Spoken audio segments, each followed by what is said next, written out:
ఆండాళ్ తిరువడిగళే శరణం. ఈరోజు ఈ వీడియోలో మనం ధనుర్మాసంలో 13వ రోజుకి సంబంధించినటువంటి తిరుప్పావై పాసురాన్ని నేర్చుకుందాం. తర్వాత దీని యొక్క అర్థాన్ని, ప్రతిపదార్థము మొత్తం కూడా తెలుసుకుందాం. ముందుగా రాగయుక్తంగా ఈ పాసురాన్ని తెలుగు వారందరూ కూడా ఈజీగా పాడుకునే విధంగా మనం ఇప్పుడు పాడుకుందాం.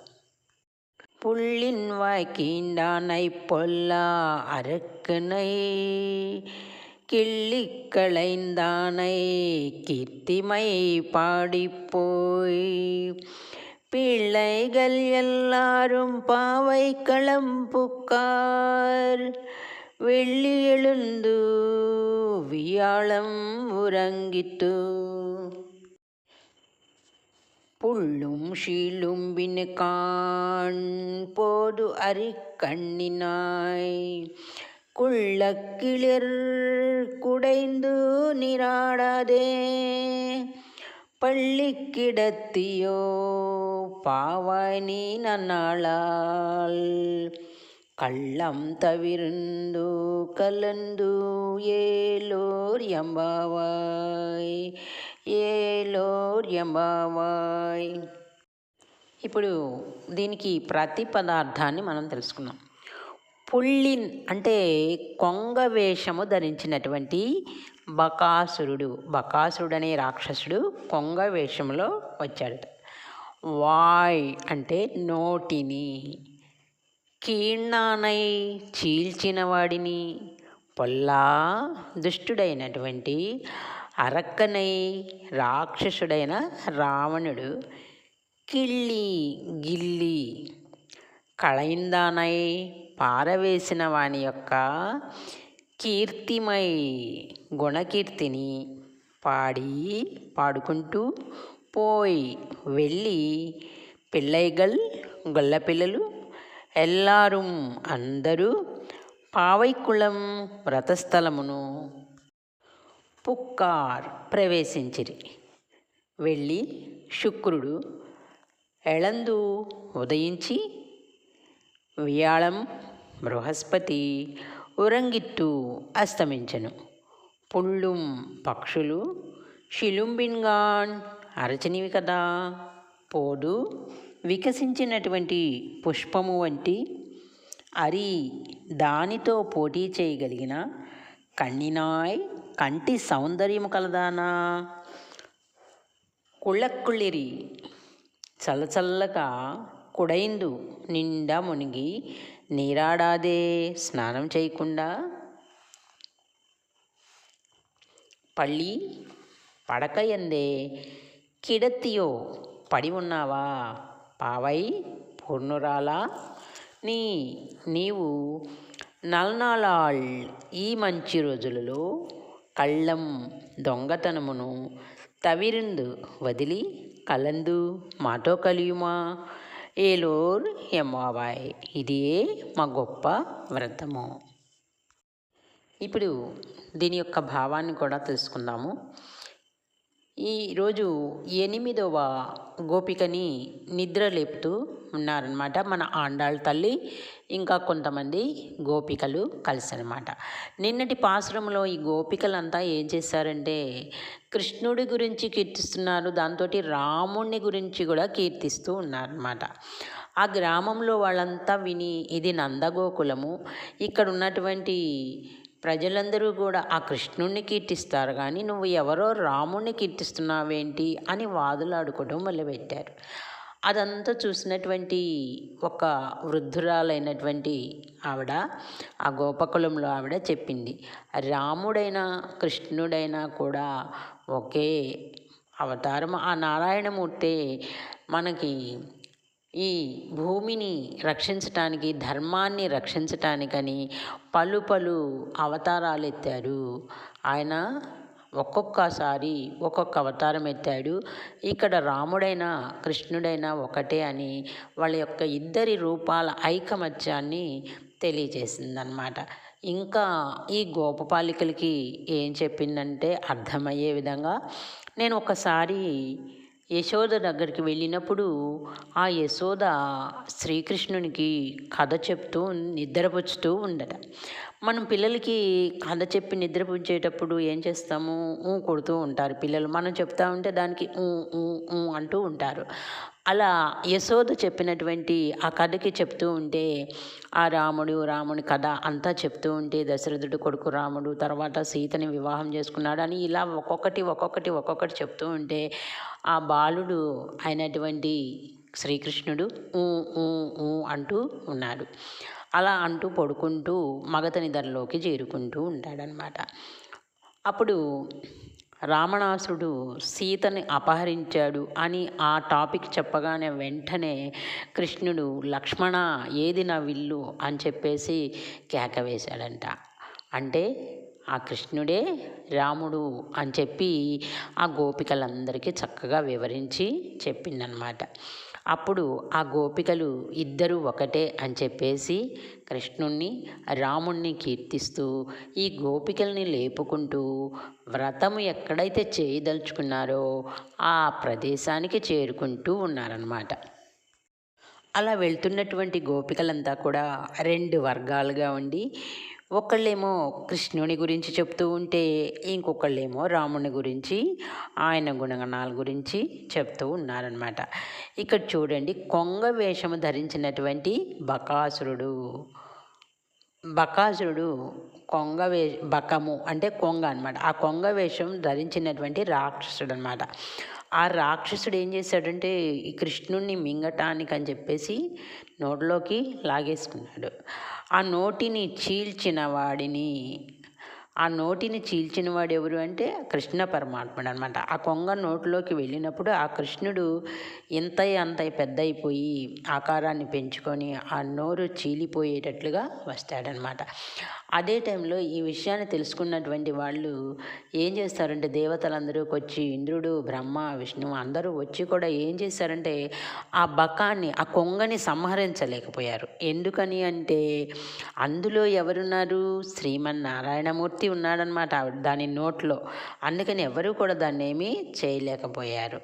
అప్పుడు ఈ కృష్ణ పరమాత్మ ఆ నోటిని చీల్చేశాడనమాట. రెండుగా చీల్చేసినటువంటి గొప్పవాడు మా శ్రీకృష్ణుడు అని కృష్ణ వర్గీయులు పాడుతూ ఉంటే ఇక్కడ రాముని వైపు ఉన్నటువంటి వాళ్ళు ఏం చేస్తున్నారంటే ఏం చెప్పారు? దుష్టుడైనటువంటి రాక్షసుడు రావణాసురుడిని, ఆ రావణాసుడికి ఎన్ని తలలు ఉన్నాయంటే 10 తలలు ఉన్నాయన్నమాట. ఆ 10 తలలు కూడా మనం ఒక చిన్న గడ్డి ముక్కను తుంచినట్టుగా తుంచేసినటువంటి గొప్పవాడు మా రాముడు అనుకుంటూ ఆయన గురించి ఇలా కీర్తిస్తూ ఉన్నారనమాట. అలా గడ్డి పరకను తుంచి పారవేశాడు మా రాముడు అనుకొని ఆ రాముని గురించి పాటలు పాడుతూ ఉన్నారనమాట. ఇలా ఈ గోపికలందరూ కూడా రాముని గురించి కృష్ణుని గురించి కీర్తిస్తూ ఆ వ్రత ప్రదేశానికి చేరుకుంటూ ప్రవేశించారన్నమాట. అక్కడికి శుక్రుడు ఉదయించాడు, బృహస్పతి అస్తమించాడు అని చెప్పి చెప్తున్నారంటే సూర్యోదయము అయ్యింది అని చెప్పి చెబుతున్నారు. ఇక్కడ పక్షులు అరిచినవి కదా, మరి సూర్యోదయం అయింది అంటే మనకి పక్షుల యొక్క కిలకిల రావాలు వినిపిస్తూ ఉంటాయన్నమాట. మనకి ఇంతకుముందు 6, 7 పాసురాల్లో కూడా ఈ పక్షుల గురించి, భరద్వాజ పక్షుల గురించి కీళ్ళు అనుకుంటూ పక్షులు అరుస్తున్నాయని కీచు అని మనకి వచ్చినాయి అన్నమాట. ఆ 6, 7 కలిపి 13వ అధ్యాయంలో మళ్ళీ పాశురంలో కూడా మనకి ఈ పక్షుల గురించి వచ్చిందనమాట. ఈ పక్షులు అరిచినవి కదా, ఆ పక్షులు మోత వినిపించలేదా? తెల్లవారింది, పక్షులు అరిచినాయి. ఇంకా ఏమవుతున్నాయి? వికసించిన పుష్పం వంటి దాంతో పోటీ చేయగలిగినటువంటి కంటి సౌందర్యం కలిగిన దానివి నీవు. అంటే ఈ గోపిక యొక్క కళ్ళు ఎంత అందంగా ఉంటాయంటే మనిషిలో కళ్ళు ఎంత అందంగా ఉంటే ఆ ముఖం అంత అందంగా కనిపిస్తుంది అనమాట. అట్రాక్షన్ అనమాట అది. అయితే ఆ కళ్ళు ఎలా ఉన్నాయంటే ఈ గోపికవి వికసించినటువంటి పుష్పం వల్లే ఉన్నాయంట. వాటితో పోటీ పడుతూ ఉన్నాయంట ఆ కళ్ళు. ఇంకా ఎలా ఉందంటే ఆ కళ్ళు మధ్యలో ఉన్నటువంటి నల్లటి గుడ్డు తుమ్మెద వాలినట్టుగా ఉందన్నమాట. కంటి మధ్యలో తుమ్మెద వాలింది, ఆ కమలం మధ్యలో తుమ్మెద వాలినట్టుగా ఉన్నాయి అని చెప్పి ఆ కళ్ళని పుష్పాలతో పోల్చి చెప్పారనమాట. అంత అందం కలిగినటువంటి ఓ గోపిక, చల్లచల్లగా నిండా మునిగి స్నానం చేయకోకుండా నువ్వేంటమ్మా ఇంకా ఆ మంచం మీదే పడుకొని ఉన్నావు? ఎంత ఇదైనా ఇవన్నీ మంచి రోజులు కదా, ఈ మంచి రోజుల్లో నువ్వు మాతో రాకుండా వ్రతానికి అలా ఇంకా పడుకొనే ఉన్నావు ఏంటి అని చెప్పి అంటున్నారు.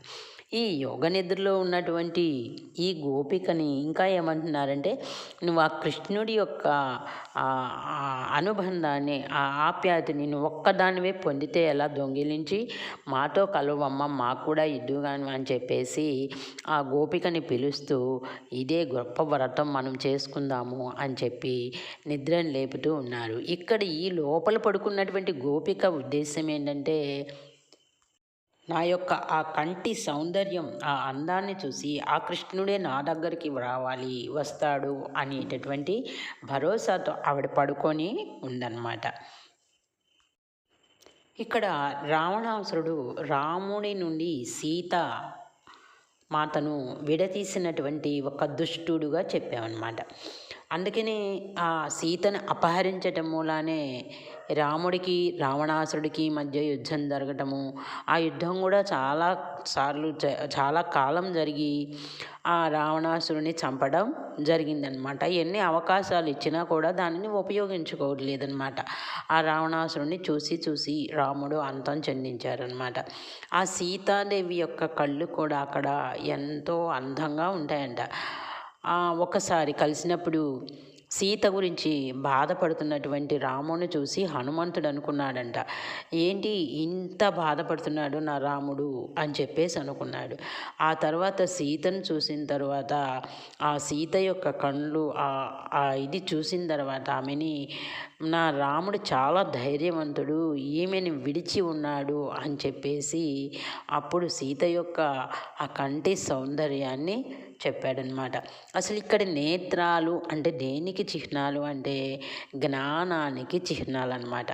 రాముడికి సీతకి అన్ని విషయాల్లో సమానత్వం ఉన్న ఆ కళ్ళ విషయంలో మాత్రం సీత ఇంకొక అడుగు ఎక్కువే ఉందన్నమాట. ఇంకా విశేషార్థంలో ఇంకా ఏమున్నాయంటే, మనకి దీంట్లో ఆళ్వార్ల గురించి కూడా వస్తుందన్నమాట. ఇప్పటివరకు లేచినటువంటి ఈ ఆళ్వార్లందరూ కూడా 7 కూడా మనకి ఆండాళ్ళ కంటే కూడా ముందు జన్మించిన వాళ్ళన్నమాట. తర్వాత ఇప్పుడు చెప్పినటువంటి ఆండాళ్ళు ఈ గోపిక ఆండాళ్ళు జన్మించిన తర్వాత జన్మించినటువంటి ఆవిడనమాట. ఈ ఆండాళ్ తర్వాత జన్మించినటువంటి ఆళ్వార్లు ఎంతమంది అంటే 3 ఉన్నారు. వాళ్ళు ఎవరంటే తొందరపొడి ఆళ్వార్లు, తర్వాత తిరుప్పాణి ఆళ్వార్లు, తిరుమంగి ఆళ్వార్లు అనమాట. ఇప్పుడు మనకి ఈ పాశ్రంలో తొందరపడి ఆళ్వారు, ఈయన మన ఆండాళ్ తల్లి చేసినట్టుగా పుష్ప సేవని చేశారనమాట. మనం ఇక్కడ యథార్థ జ్ఞానం తెలుసుకోవాలన్నమాట. అది ఏంటంటే, మనం ఎవరు, ఏం చేయాలి, చేసిన దానివల్ల మనం పొందేటటువంటి ప్రయోజనం ఏమిటి అనేది తెలుసుకోవాలన్నమాట. ఇక్కడ ఈ ఆండాళ్ తల్లి గోపిక ఏం చేస్తుందంటే, లోపల గోపిక కృష్ణుడిని దొంగిలించేసిందంట. ఆ దొంగిలించి తన దగ్గరే అట్టు పెట్టుకోండి ఆ ఆనందాన్ని, అనుభూతుల్ని పొందుతూ ఉందన్నమాట. ఆ కృష్ణుడిని అందరికీ పంచమని చెప్పేసి బయట గోపికలందరూ కూడా ఆండాళ్ తల్లి ప్రార్థిస్తూ ఉన్నారనమాట. నువ్వు లేచి రా తల్లి, వస్తే మనందరం కలిసి స్నానమాడి వ్రతం చేసుకుందాము, మార్గళి వ్రతము చేద్దాము, ఈ ధనుర్మాస వ్రతాన్ని చేద్దాము రమ్మని చెప్పేసి ఈ ఆండాళ్ తల్లి మిగిలిన గోపికలు ఆ గోపికని కూడా నిద్రలేపి తీసుకొని వెళ్తారనమాట. ఇక్కడ ముఖ్యంగా నేత్ర సౌందర్యం గురించి ఇక్కడ వర్ణించడం జరిగింది. నేత్రాలు జ్ఞానానికి చిహ్నాలు అనమాట, యథార్థ జ్ఞానానికి చిహ్నాలు. మనం ఏది చూసినా కూడా జ్ఞానం పొందాలి అంటే చూసి నేర్చుకుంటాం అనమాట. చూసి అంటే మనకి దేంట్లో చూస్తాము, కళ్ళు లేనిదే కలియుగం లేదు అంటారు. ఆ కళ్ళతోటే మనము చూస్తామన్నమాట. చూసిన దాన్ని మనము ఆ జ్ఞానాన్ని పొందుతామన్నమాట. కాబట్టి ఇక్కడ ఈ గోపిక యొక్క కంటి సౌందర్యం గురించి, నేత్ర సౌందర్యాన్ని గురించి వర్ణించడం జరిగిందనమాట. ఇలా ఈరోజు ఈ 8వ గోపికని నిద్రలేపి వ్రతానికి తీసుకువెళ్తూ ఉన్నారనమాట. ఆండాళ్ తిరువడిగళై శరణం.